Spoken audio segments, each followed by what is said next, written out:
Boa noite a todos.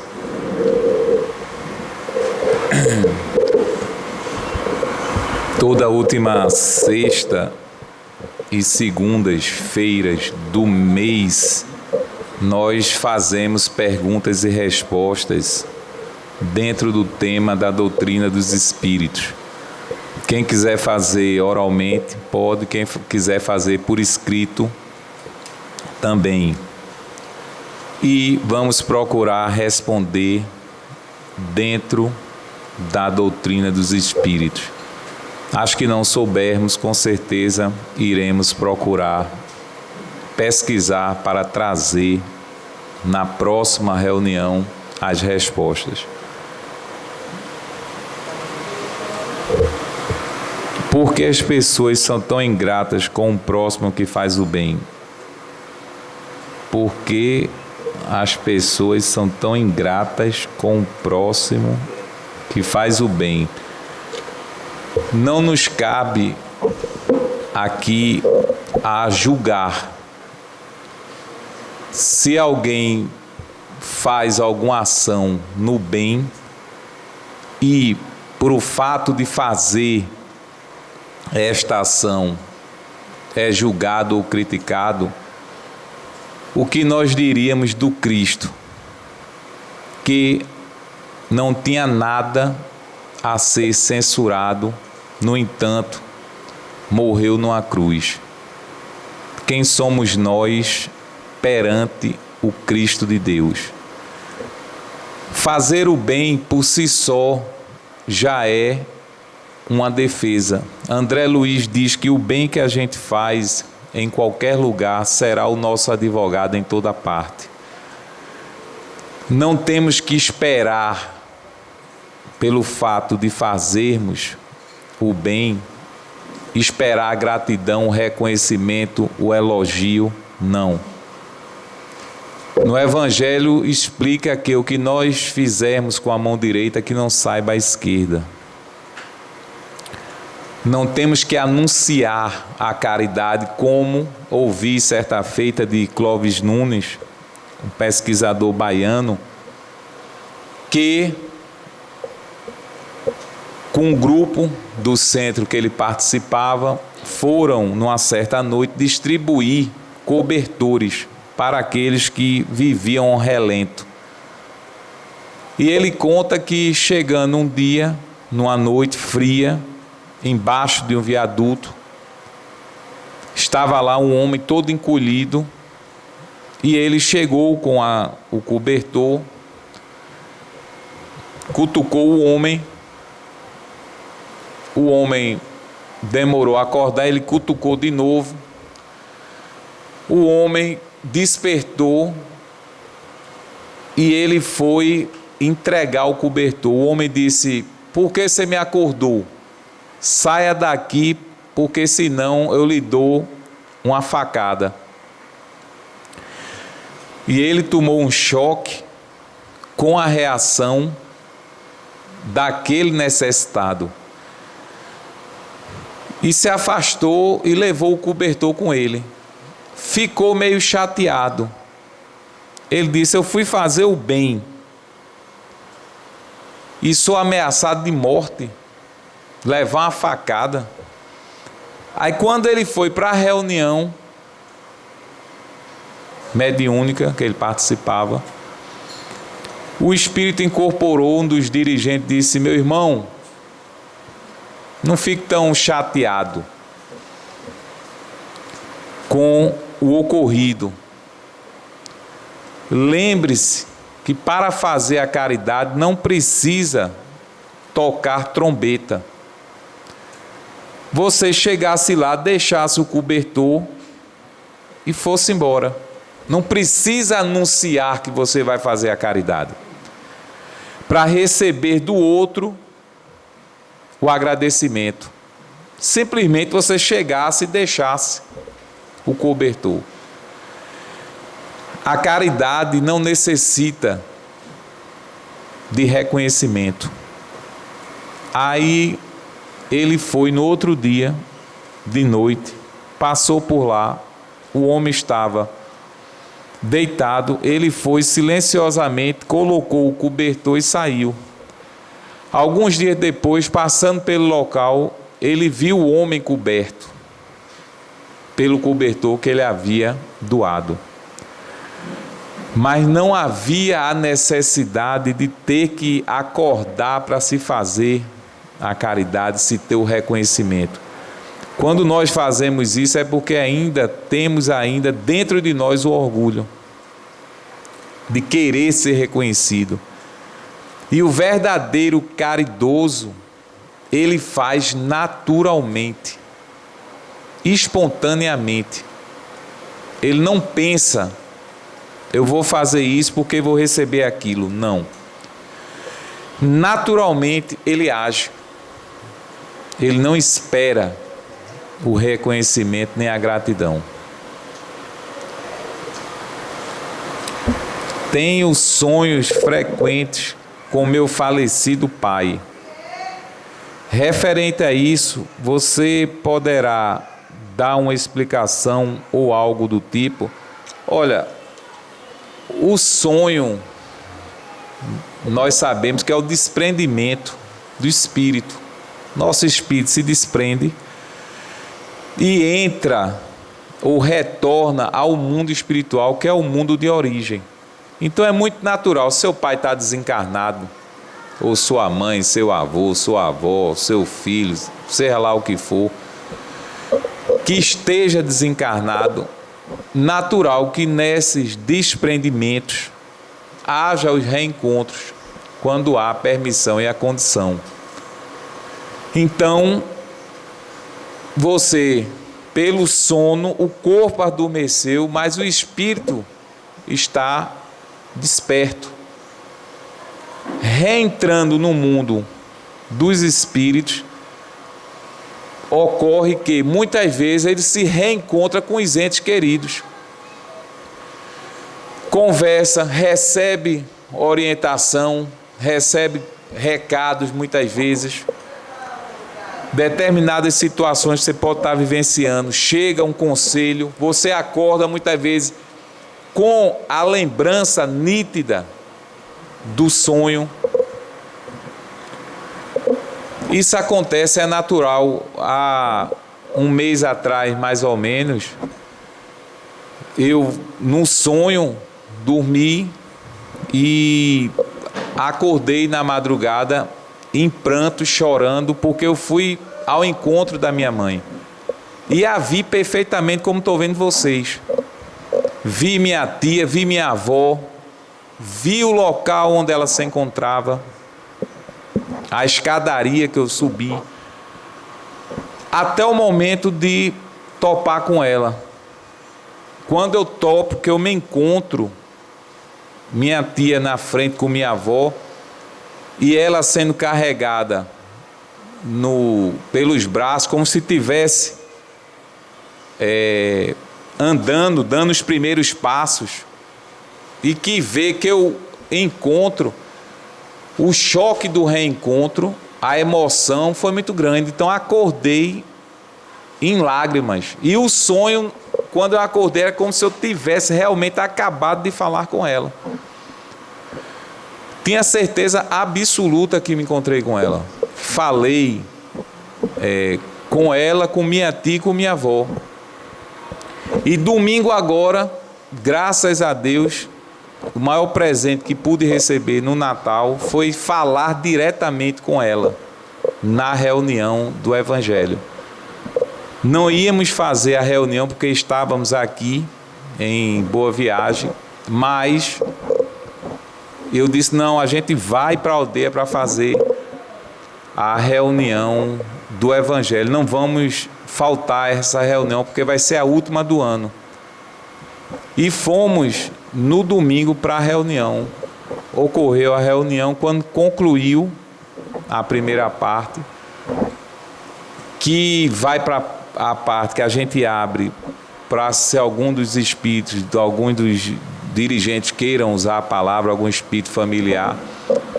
E quando ela disse meu filho, eu pensei que não era comigo, eu pensei que era com um amigo meu que estava, que participa conosco, que geralmente a mãe dele, que já desencarnou faz mais tempo, vem e fala assim, e eu não esperava, quando ela disse: meu filho, que emoção estar aqui pela primeira vez. Aí eu disse: não, agora é mamãe. E ela veio, como eu conheço, como aqui muitos conhecem, disse: acredite, pouca coisa mudou. Pouca coisa mudou. E começou a falar que vinha para cá frequentemente, para as reuniões públicas, para a desobsessão, da mesma forma que vinha quando encarnada. Que chegava, falava com um, dava um beijo na cabeça de um, na cabeça de outro. Cessa está aqui, é testemunha disso, que sempre manda um recado por ela.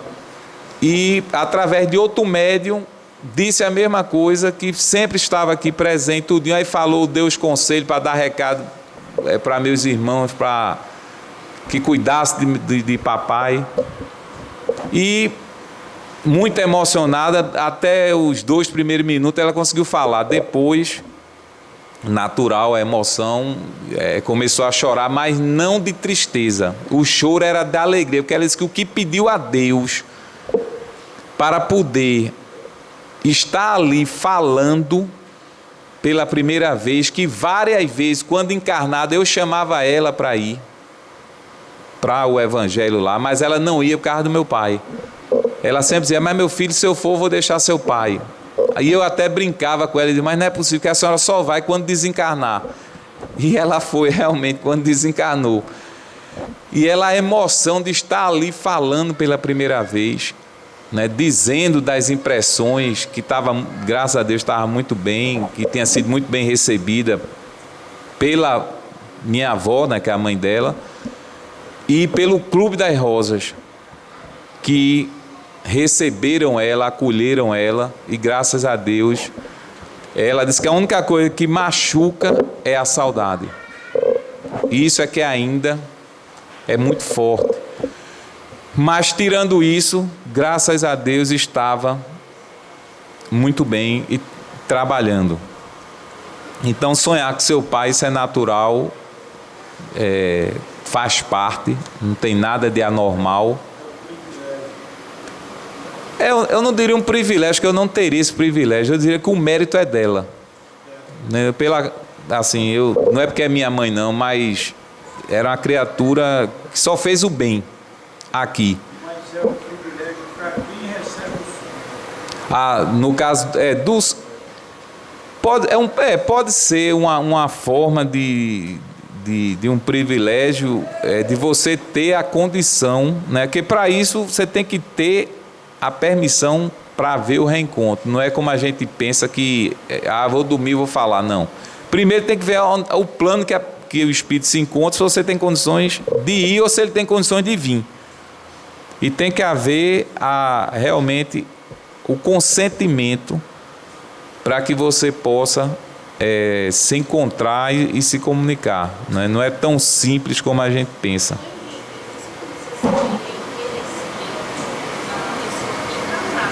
De quê?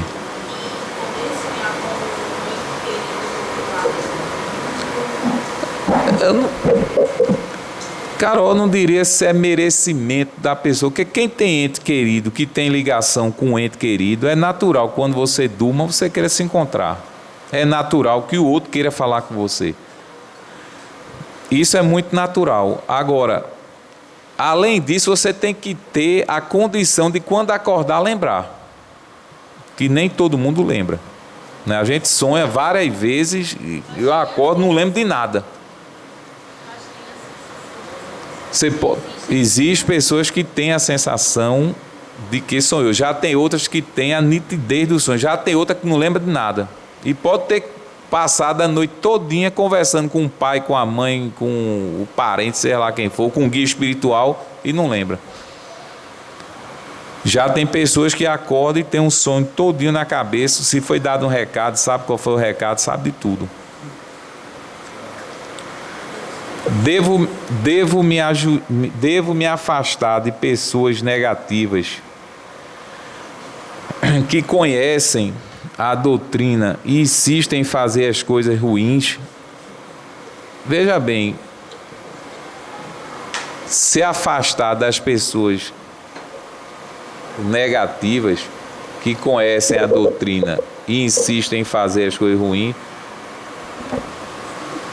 depende qual é o grau que você tenha com a pessoa. Porque se a pessoa faz coisas ruins, mas é próxima a você e convive com você, o importante é você não fazer. Se o outro faz, o problema é dele ou dela, não é seu.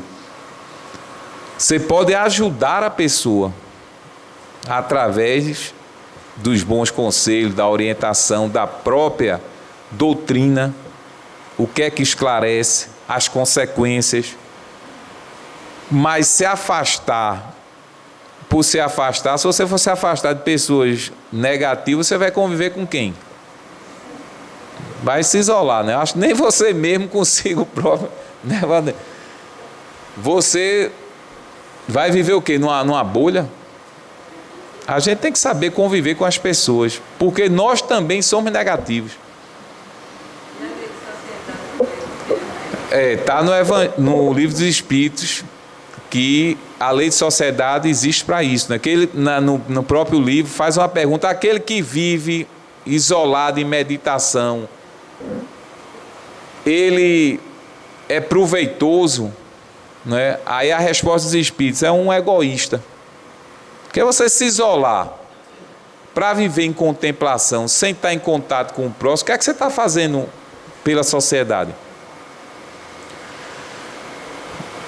Ah, mas está se autopurificando. Mas onde é que você se purifica? Onde é que você melhora? É no contato com o outro.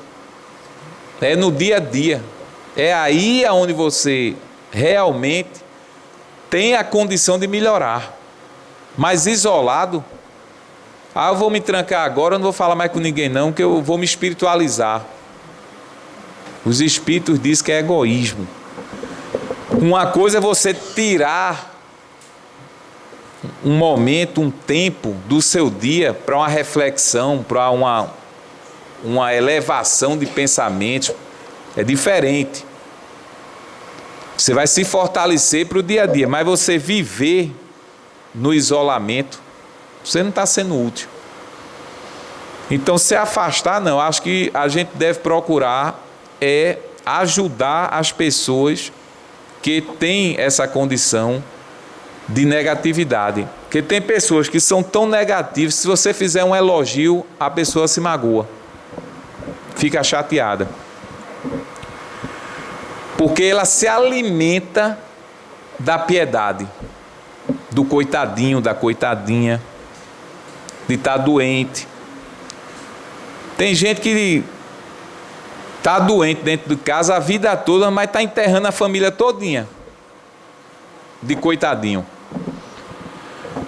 Que é doente, aí todo mundo passa a mão na cabeça, isso, aquilo, outro, e a pessoa vai se acomodando e vai se alimentando disso. Então a gente deve procurar o quê? Se fortalecer para procurar passar para as pessoas o melhor que a gente tiver. Por isso que o Cristo dizia: brilhe vossa luz, porque quem brilha a luz não anda na escuridão. Só anda na escuridão quem não tem luz.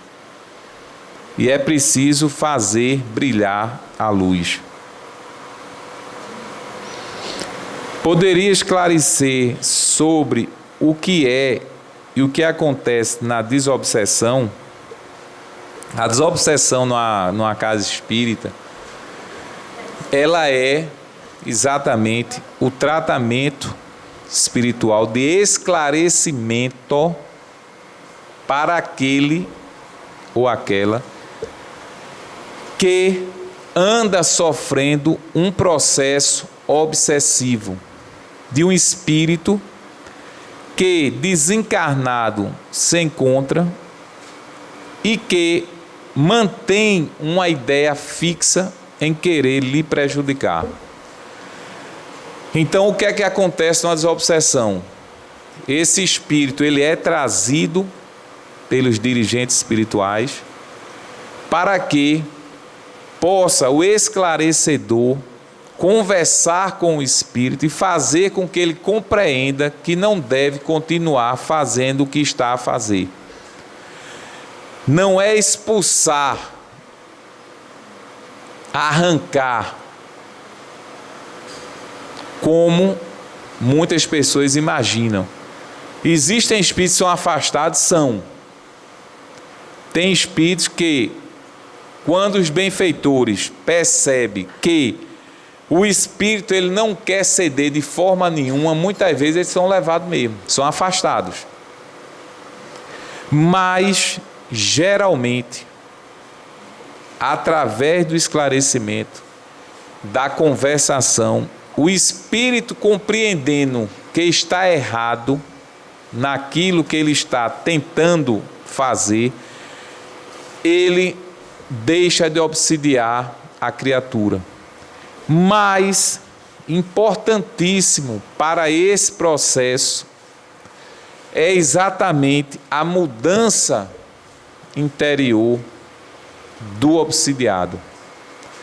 Só há obsessão porque há sintonia. Se não houver sintonia, não há obsessão. Então muitas pessoas dizem, eu estou ao centro há 1 ano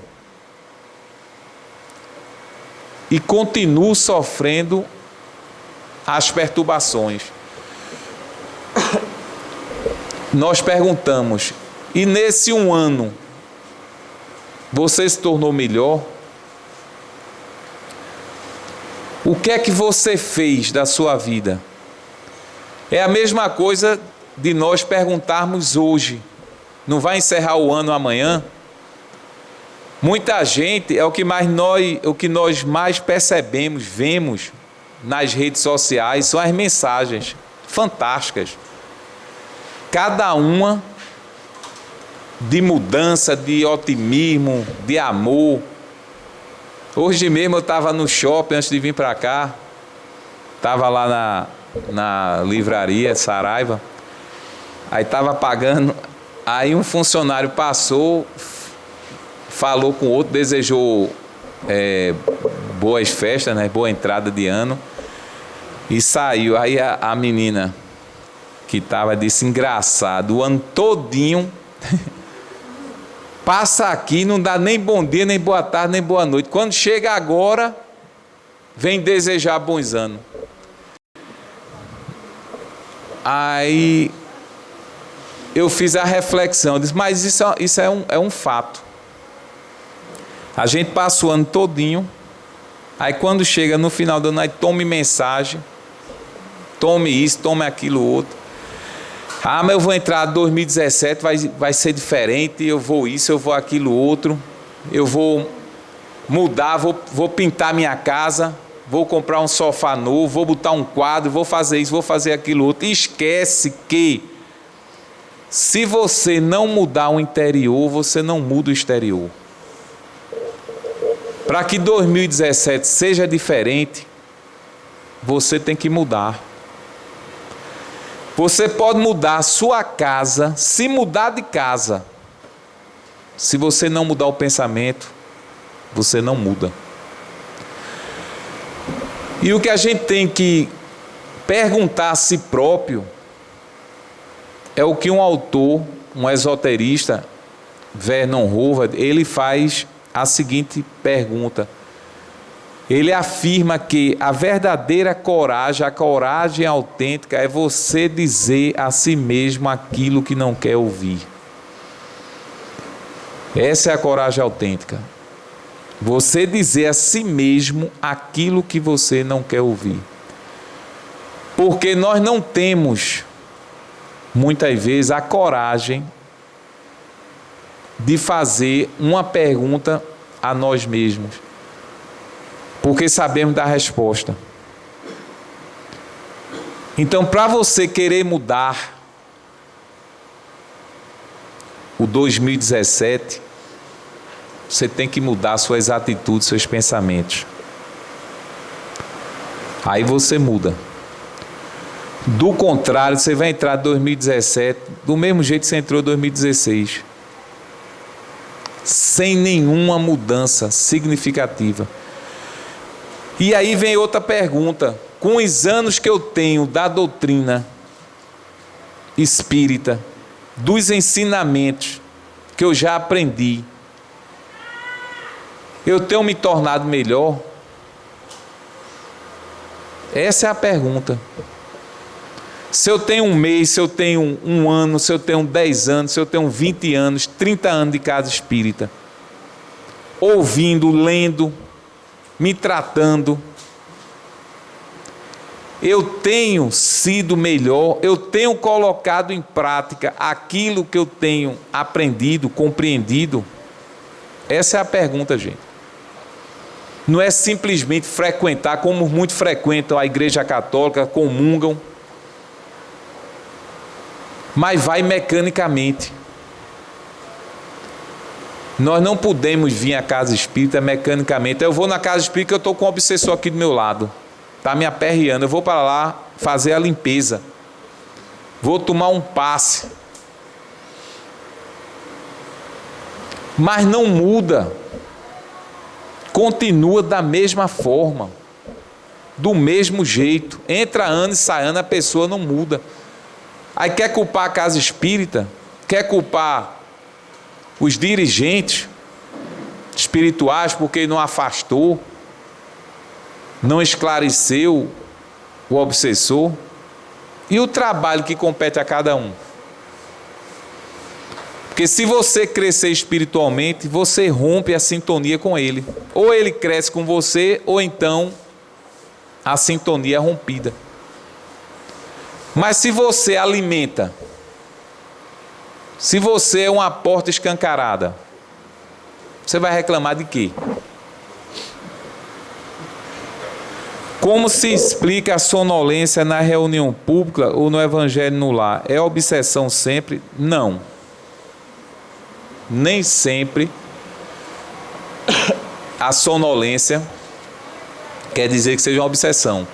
Tem um autor que ele diz o seguinte: existem algumas causas. Um exemplo, você chega do dia a dia corrido, do trabalho, entra na reunião pública, senta, o ambiente é preparado para que a reunião ocorra, você relaxa, porque você veio de um dia cansativo, naturalmente, no seu relaxamento, você vai e dá aquele cochilo. Isso é um fator. Outro fator, você está na reunião, entra a pessoa que vai falar na noite, você faz, eita, olha quem é. De novo. Pelo amor de Deus, não aguento não. Vou dormir. E vai e dorme. Porque você não aguenta a pessoa, ou ele ou ela. Então, só a antipatia que você já tem natural, você diz, vou perder meu tempo ouvindo nada, eu vou dar um cochilinho, para quando acordar já está na hora da desobsessão. Aí vai e dorme. E o terceiro, que é o mais frequente, é aquele que lhe acompanha espiritualmente. Ele começa então, através do magnetismo, da condição que ele tem, a se concentrar em você, principalmente nessa zona aqui de trás, e você vai, e quando vê, você está do outro lado. Ele faz com que você durma, para que você não escute, não aprenda e não se modifique. Então, geralmente, esse sono, quando é um sono incontrolável, é a ação espiritual de um espírito que não quer que você aprenda. Então, ele faz com que você durma. E tem gente que dorme a reunião. Eu já vi aqui algumas vezes pessoas dormindo, que eu digo, vai meter a cabeça na cadeira. E no final foi muito boa, não viu nada, não sabe de nada. Teve uma vez que uma disse para mim, essa aí eu tive coragem, fui até a pessoa que eu conheço, e disse: mas hoje você assistiu do outro lado a reunião. Ela disse: com certeza, mas não deixe de assistir. Mas acontece, geralmente são essas três causas. Agora, compete a gente rebater, né? É levantar, vai no banheiro, lava o rosto e volta. Persiste, não deixa o espírito tomar conta. O vício da bebida me domina facilmente. Onde eu passo da vontade de beber, como é? Eu não entendi. Onde eu passo, né? Dá vontade de beber e usar drogas, crack. O que faço? É uma luta. Não vamos negar. Qualquer vício, seja ele material ou moral, é uma luta diária. Não tem trégua. Tanto é que tem um espírito, o irmão José, através de Carlos Bacelli, que ele diz exatamente isso. De uma pequena concessão que você abre, você está abrindo uma brecha para uma concessão maior. É uma luta. São as tendências do espírito. Eu já disse aqui uma vez que eu tenho um amigo que passou 1 ano sem beber. No dia que completou 1 ano, ele disse: vou comemorar, vou tomar uma taça de vinho. Eu disse: não tome, você vai voltar. Ele tomou até hoje. Porque é a tendência do espírito. Então, o fato de você estar aqui fazendo um tratamento já é um primeiro passo que você está lutando. O segundo, se você tem essa facilidade de beber, primeiro, não leve bebida para sua casa. Não compre. Porque se comprar, você botar na geladeira, se você abrir a geladeira, você vai ter a tentação de beber. Isso serve também para quem faz regime. Não é que gosta de comer um chocolate, gosta de comer isso, comer aquilo outro. Não leve para sua casa. Porque se você levar, você vai ser tentado. Se não tem, você não come, você não toma. Isso é a primeira etapa para você lutar. Segunda, não vá para ambientes, principalmente de bares, porque são ambientes propícios a isso. Vá para um restaurante, se for o caso, mas você entrar num bar, você ir para uma roda de amigos que bebe, você vai estar vulnerável, até você ter a condição de ter vencido a si mesmo. Porque se você vencer a si mesmo, você pode entrar em qualquer ambiente. Mas como você está lutando, evite as amizades. Se você sabe que a pessoa bebe, usa droga, lhe chama para sair, não vá. Não vá. Por quê? Você aí vai começar a fortalecer a sua vontade.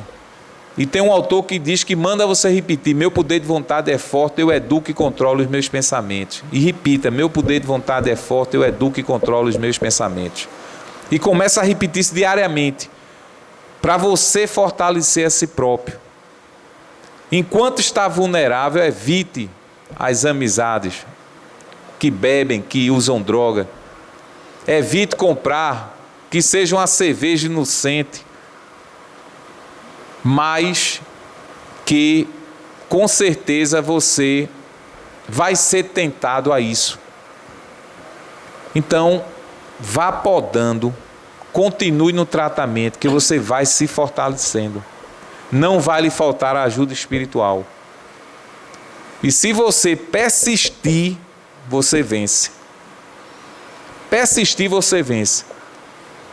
Agora, isso tem que ser determinação. Isso na parte material, como quem tem as viciações morais.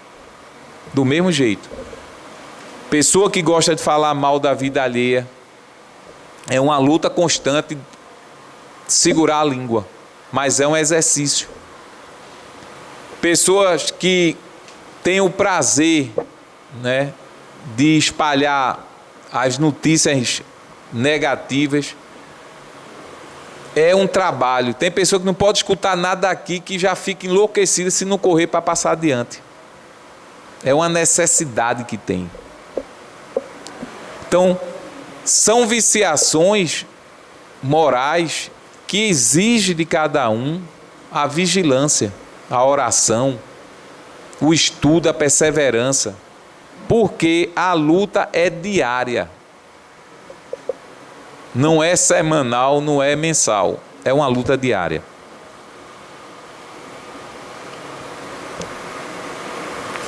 Como aumentar a mediunidade? Olha, na verdade, a gente não aumenta a mediunidade. A mediunidade, ela é uma faculdade que, através do exercício, você educa e expande.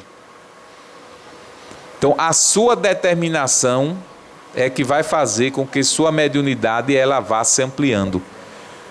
Diz um espírito o seguinte, que a mediunidade se interessa por nós da mesma forma com que nós nos interessamos por ela. Então, se você cria o hábito de diariamente estudar mediunidade, frequentar as reuniões como médium, naturalmente a sua mediunidade vai se ampliando, porque o seu interesse, a sua dedicação vai fazer com que a faculdade ela possa se expandir. Chico Xavier dizia que um dia que ele passasse sem psicografar, no outro dia ele já se sentia enferrujado. Ele tinha necessidade de exercer a mediunidade diariamente. Foi o maior médium que se tem notícia. Mas é a sua dedicação. Se dedique, estude. Não tenha o interesse a não ser o interesse de servir. Não queira estudar a mediunidade para poder aparecer. Porque se você quiser aparecer na mediunidade, a mediunidade desaparece. Queira simplesmente servir ao próximo, sem nenhum interesse, sem nenhuma vaidade. Como que se chega ao número de sessões de desobsessão? Orientar na consulta. Existem mais obsessores que o número de sessões, ou realmente o número de sessões é igual ao de obsessores? Como se chega ao número de sessões de desobsessão orientadas na consulta? Existem mais obsessores que o número de sessões, ou realmente o número de sessão é igual ao número de obsessores? Não tem nada a ver uma coisa com a outra. Se nós só tivéssemos um obsessor, nós estaremos salvos. Nós somos espíritos comprometidos, todos nós, que temos ao longo das existências acumulado alguns dissabores, algumas inimizades. No tratamento da desobsessão é passado um número para que a criatura faça esses atendimentos, o que não quer dizer que se passou 3, a pessoa vai ter 3 obsessores, passou 6, vai ter 6, passou 10, vai ter 10, não é isso. Um espírito pode passar 1 ano ou mais vindo à desobsessão e não deixa. Pode vir. E pode ser que um venha e numa conversa ele já esteja tão maduro que numa conversa ele seja tocado e deixe de obsidiar. Mas outros vão levar meses para que modifique. Da mesma forma somos nós. Ninguém aqui muda do dia para a noite. Ninguém. A gente precisa muitas vezes amadurecer, compreender, para poder perdoar. Tem gente que até diz, tudo bem, eu perdoo, mas não quero mais olhar para sua cara. Não me procure mais. Será que perdoou? Não. Então o espírito é um ser igual a nós que deixou o corpo. Não há mágica. Uns estão mais maduros, com pouco tempo se esclarece e deixa. Outros estão verdes, vai ter que amadurecer. Vai levar tempo. Então não é a quantidade de desobsessão que vai dizer a quantidade de obsessor que você tenha. Quais conselhos para o médium melhorar nas atividades no campo do espiritismo? Nós dissemos ainda há pouco. É você fazer a autoanálise. Procurar colocar em prática aquilo que você tem aprendido. Só assim você melhora. É combater as más tendências. Kardec, ele, no livro, se não me engano, eu acho que é o Evangelho, ele coloca uma frase muito interessante: se reconhece o verdadeiro espírita pela sua transformação moral e pelo esforço que empreende para dominar as suas más inclinações. Ele não dominou ainda, mas ele luta diariamente para dominar. E o médium, o trabalhador de uma casa espírita, ele será duplamente culpado, porque ele sabia. Se ele não fez, ele tinha um conhecimento. Aquele que vê e cai é mais censurável do que o cego, está no Evangelho. A partir do momento que nós temos o conhecimento, seja ele em que grau for, e se erramos, nós somos duplamente culpados. Então é preciso ter a coragem de perguntar a si mesmo aquilo que não quer ouvir. O que é que eu estou fazendo na casa espírita? Eu estou contribuindo ou eu estou disseminando aquilo que não devo? Eu estou cumprindo com o meu dever ou não? Compete a cada um, ninguém aqui pode acusar ninguém. Cada um que analise a sua própria consciência. Como saber quando o Evangelho no lar passa a ser correspondido pela espiritualidade?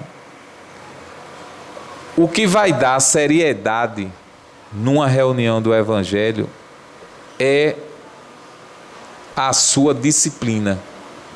Se você disciplina um dia, uma hora, para realizar o Evangelho, e faz aquilo ali religiosamente, não é que você não possa, entendam. Teve um dia que eu não pude, vai acontecer alguma coisa comigo? Não, faça no outro dia. Importante é que você faça.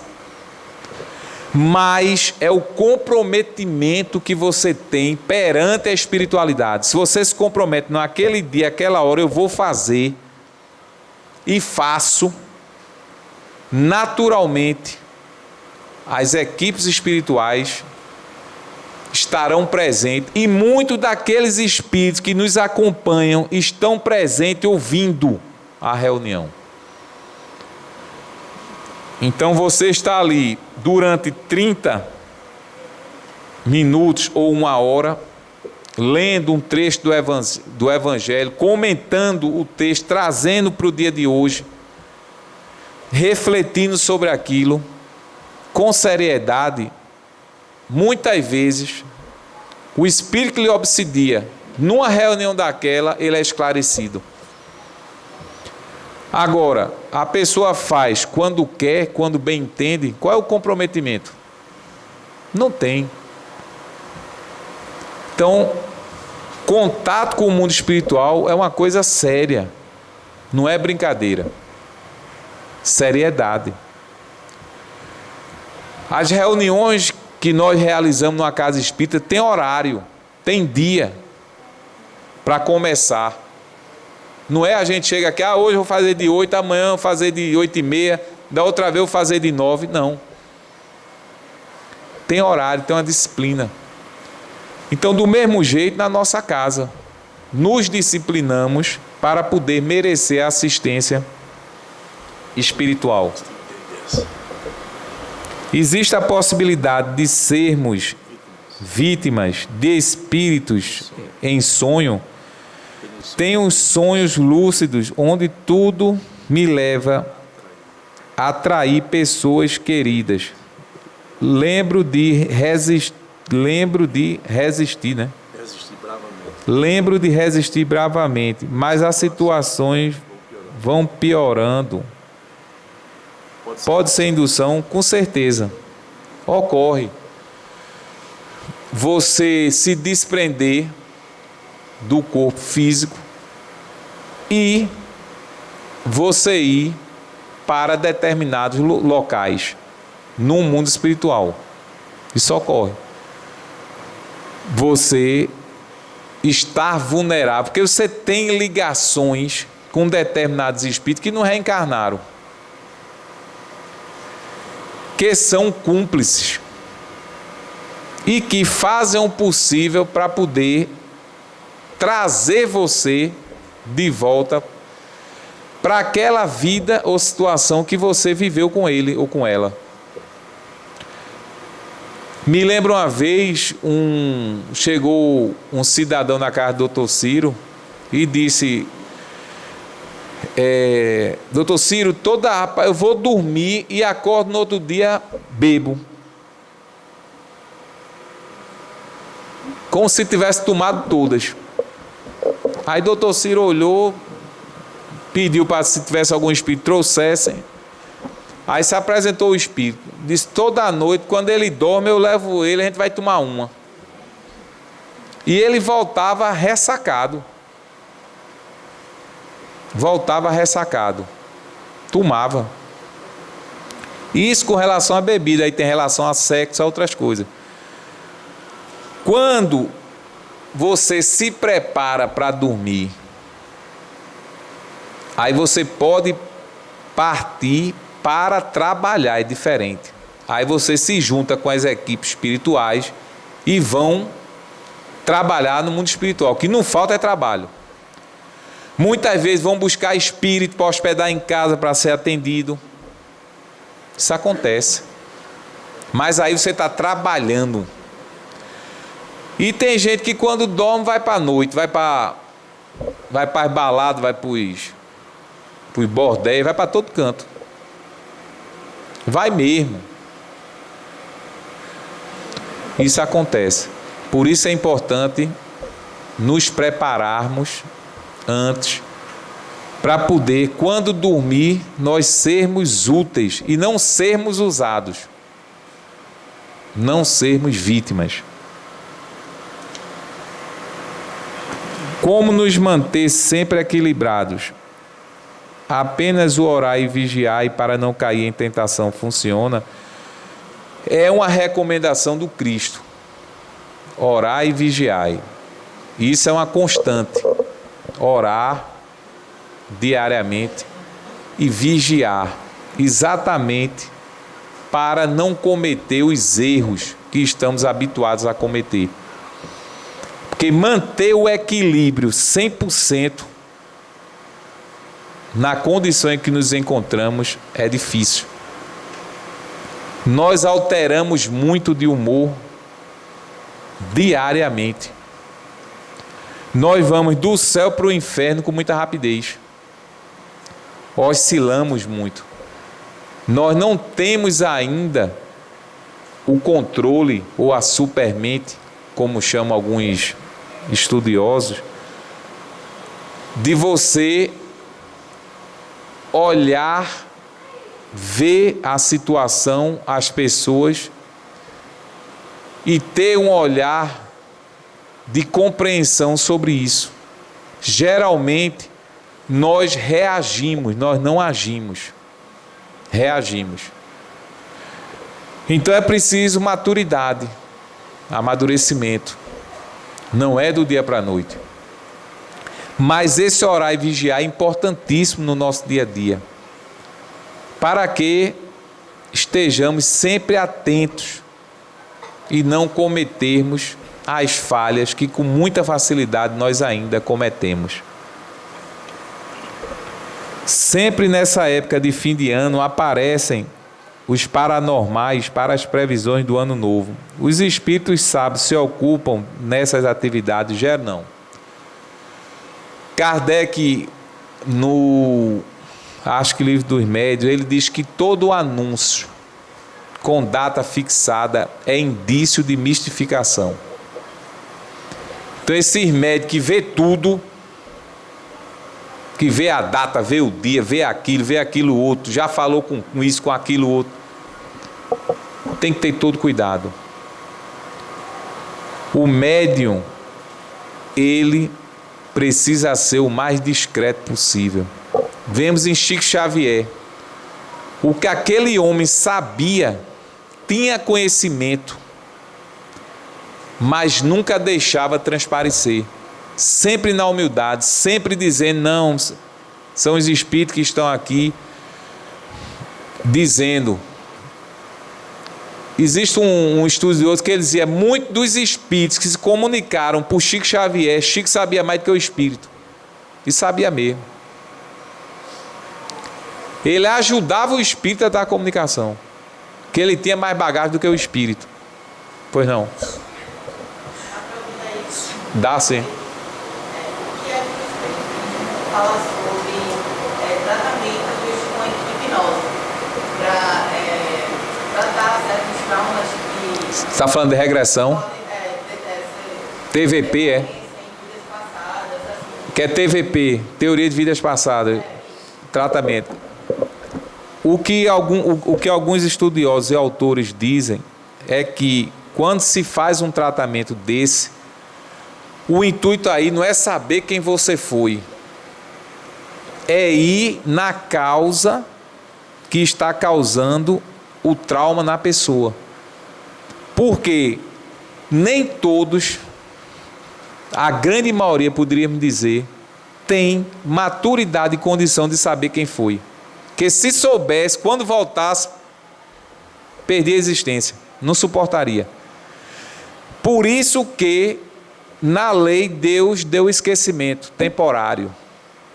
Porque nós não temos cabeça para isso. Não temos. Imagine você soubesse que um filho que você bota no braço foi quem acabou com sua vida ou você acabou com a vida dele. Como é que você ia olhar para ele?